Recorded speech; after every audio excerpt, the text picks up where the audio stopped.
Chers amis, de quel style êtes-vous? Plutôt pharisien ou plutôt publicain? Vous êtes plutôt persuadé que vous faites tout juste? Ou vous êtes plutôt à baisser la tête, persuadé que le Seigneur ne pourra pas vous pardonner vos péchés? J'espère que vous n'êtes ni l'un ni l'autre. Parce que même si le publicain, une fois rentré dans sa maison, est devenu juste, ça ne veut pas dire que son attitude était juste. Et il a lui aussi un petit problème. Bon, le pharisien, c'est net. Le pharisien, c'est celui qui regarde les autres en disant « Mon Dieu, mon Dieu, mon Dieu ». Et voilà, il est encore en retard à la messe. Et elle, qu'est-ce qu'elle vient faire ici? Oh, elle a sûrement beaucoup de choses à se faire pardonner. Oui. Il y en a des gens comme ça, hein? Pas ici, non. Mais ça existe. Le pharisien, bien sûr, c'est caricatural. On essaye de ne pas l'être. Mais le publicain n'est pas bien meilleur. Il n'ose pas regarder vers le ciel parce qu'il est persuadé que son péché est plus grand que lui, que son péché est plus grand que l'amour de Dieu. Et ça, c'est peut-être l'un des plus grands péchés qui soit, chers amis. Croire que notre péché est tellement grand que Dieu ne nous le pardonnera pas. C'est le péché absolu. Refuser l'idée que Dieu puisse nous pardonner. C'est terrible. C'est pas mieux, en tout cas, que l'attitude du pharisien.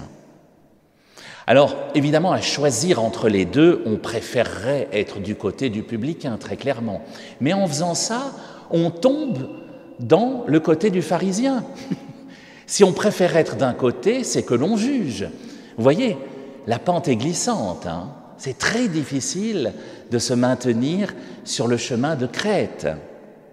Et pourtant, c'est bien ce qu'essaye de nous dire Jésus.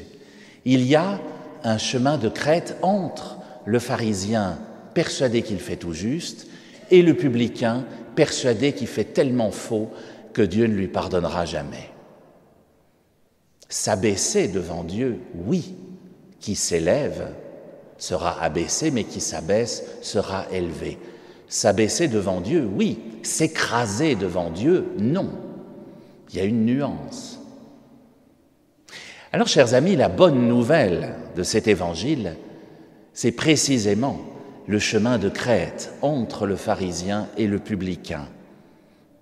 La bonne nouvelle, c'est que Dieu ne regarde pas le pharisien tel qu'il est et qu'il ne regarde pas non plus le publicain tel qu'il est. Dieu regarde le cœur, le chemin de crête. Il nous connaît tels que nous sommes, pharisiens ou publicains. Mais il ne regarde pas cela. Il sait que nous sommes capables de dépasser ces deux extrêmes et d'en tirer une forme de sagesse. Et c'est là que les deux autres lectures de ce matin nous sont précieuses. La première, qui est précisément un écrit de sagesse, le livre de Ben Sira, le sage, dressait le portrait de Dieu, vous l'avez entendu, un portrait magnifique, le vrai visage du Seigneur, un Dieu qui est toujours là pour celui qui l'appelle. Ce n'est pas un Dieu magicien, il n'est pas là pour supprimer nos problèmes d'un coup de baguette magique, non, ça s'appelle Harry Potter ou Superman, ce n'est pas Dieu. Mais il est là, à côté de nous, quand on traverse des moments difficiles. Il n'est pas là pour les supprimer, ces moments difficiles de nos vies. Il est là pour nous y accompagner. C'est très différent. Et c'est ainsi que parlait le sage Ben Sira. La prière du pauvre atteint le ciel, disait ce texte. Ça n'empêche pas le pauvre d'être pauvre. Dieu n'est pas venu supprimer le problème, mais il est venu accompagner la personne dans ce qu'elle vit. La prière du pauvre atteint le ciel. Alors vous allez me dire, oui, ça nous fait une belle jambe si on n'est pas pauvre. Alors notre prière n'atteint pas le ciel. Mais il s'agit de se faire pauvre, justement. Ce n'est pas une question d'argent. Se faire pauvre en esprit, reconnaître qu'on a besoin des autres et qu'on a besoin de Dieu, qu'on ne peut pas s'en sortir tout seul. C'est ça, se faire pauvre devant Dieu, s'abaisser devant Dieu. Et nous sommes tous, chers amis, des pauvres de Dieu. Nous avons tous conscience que nous avons besoin de lui et des autres. Paul l'a parfaitement compris lui aussi. Dans notre deuxième lecture, sa lettre à Timothée, il nous donne une clé pour comprendre encore mieux tout cela. Parce que Paul était pharisien, il faut peut-être le rappeler. Il était d'ailleurs un sacré criminel comme pharisien, parce que lui, non seulement il jugeait ce que faisaient les autres, mais il les tuait. Il faut s'en souvenir, avant sa conversion. Ça vient d'ailleurs nous rappeler que la sainteté est proposée à tous, quel que soit notre passé, sans quoi, si la sainteté était faite que pour les gens parfaits, il y aurait un petit peu de friture sur la ligne concernant Paul. Paul était pharisien, et il a compris, en se convertissant, cette parole de Jésus, « Aimez vos ennemis ». Parce que dans notre deuxième lecture, Paul commence exactement comme un pharisien, vous avez remarqué. Moi, je suis juste, moi, j'ai mené le bon combat, moi, j'ai achevé la course, moi, j'ai gardé la foi. On a envie de dire, Paul, ça va les chevilles?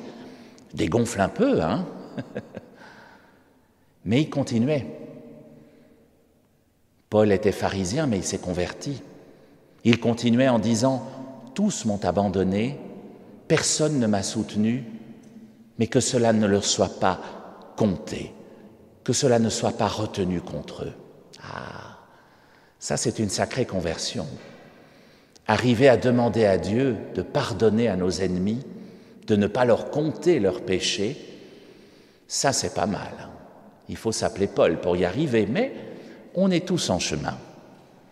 Alors, chers amis, faisons confiance à notre Dieu et ne tombons ni dans le travers du pharisien qui a besoin de se montrer pour exister, ni dans le travers du publicain qui croit qu'il vaut mieux se cacher devant son péché trop grand pour lui. Aucun de nos péchés n'est trop grand pour l'amour de Dieu, aucun. Et aucun des péchés de nos frères et sœurs n'est trop grand pour Dieu non plus.